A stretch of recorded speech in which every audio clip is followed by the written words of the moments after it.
Coucou à tous, je suis heureux de vous retrouver pour une nouvelle leçon d'apprentissage sur la pâtisserie. Aujourd'hui on va s'attaquer à la pâte à craquelin.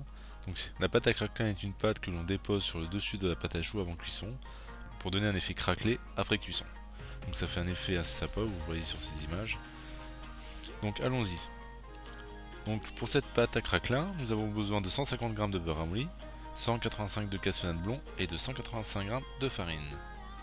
Donc la première étape, on va prendre notre beurre mou. On va le mélanger à la cassonade blond, donc à l'aide d'une spatule ou d'une cuillère. Je vais mélanger jusqu'à l'obtention d'une pâte homogène.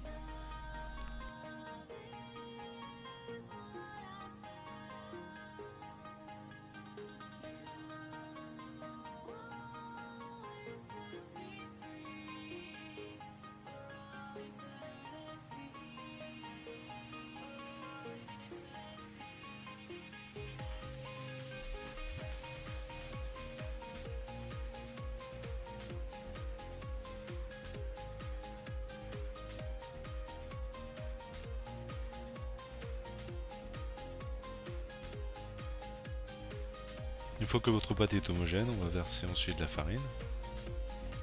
Je vais mélanger jusqu'à obtenir un sablé.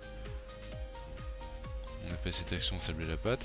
Nous avons vu cette action sur la leçon d'apprentissage de la pâte sucrée. On devait sabler la pâte. Ici on va faire pareil, on va sabler la pâte. Je vous montre ici, on va faire la pâte. Je fais la pâte avec une spatule. On peut très bien faire la même chose au batteur.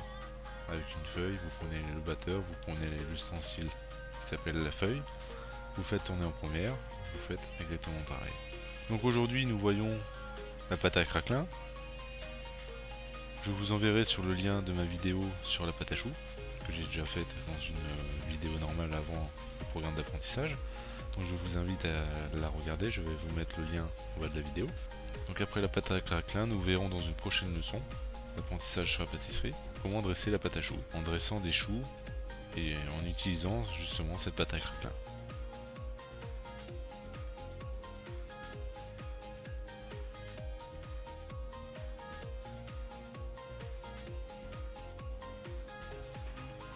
Donc une fois que votre pâte est sablée, je vais verser ça sur une feuille de papier cuisson ou sur un aluminium et je vais commencer à rendre la pâte compacte. Donc vous voyez, je malaxe un peu la pâte. Je peux très bien le faire, j'aurais pu très bien le faire à la main, c'est pour éviter que ça colle partout. Sur une feuille de papier cuisson, ça évite justement d'en avoir partout dans les doigts et sur la table. Donc j'écrase bien la pâte pour la pétrir, pour bien la rendre compacte. Vous verrez, c'est quelque chose quand même qui s'effrite assez facilement, c'est pour ça que j'utilise une feuille de papier cuisson. Donc, contrairement aux autres pâtes qu'on laisse reposer au réfrigérateur, ici nous allons commencer à l'étaler tout de suite.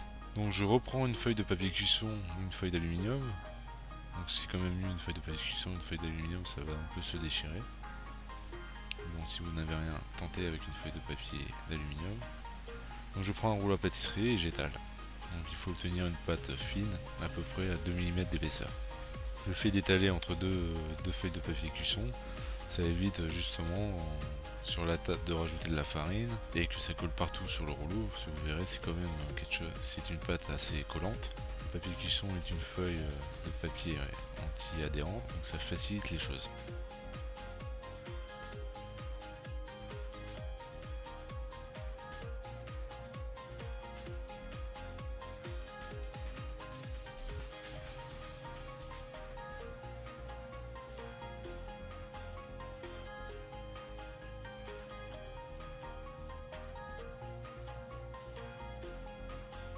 Donc une fois que votre pâte est étalée, réservez votre pâte au réfrigérateur pendant environ un quart d'heure. Votre pâte va commencer à durcir. Ensuite vous reprenez votre pâte, vous enlevez votre première feuille de papier cuisson qui est sur le dessus, et à l'aide d'un importe-pièce de la taille des choux que l'on a dressés, je vais commencer à découper des petits ronds que je vais déposer justement sur la pâte à choux que l'on vient de dresser. Donc, ensuite j'enfourne ma pâte à choux. C'est un effet assez sympa, on n'a pas besoin de rajouter des choses, c'est quelque chose d'assez simple et de très... Je vous invite donc à regarder la recette en vidéo sur la pâte à choux. Nous en aurons besoin pour la prochaine leçon d'apprentissage. La prochaine leçon d'apprentissage sera justement comment dresser cette pâte à choux en faisant des choux et on va utiliser notre pâte à craquelin. Voilà, n'hésitez pas à vous abonner à ma chaîne, Je vous ai mis aussi le lien de mon site en barre d'infos.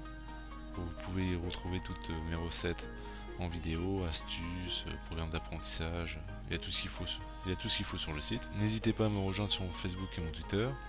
Et je vous dis à une prochaine vidéo. Bye.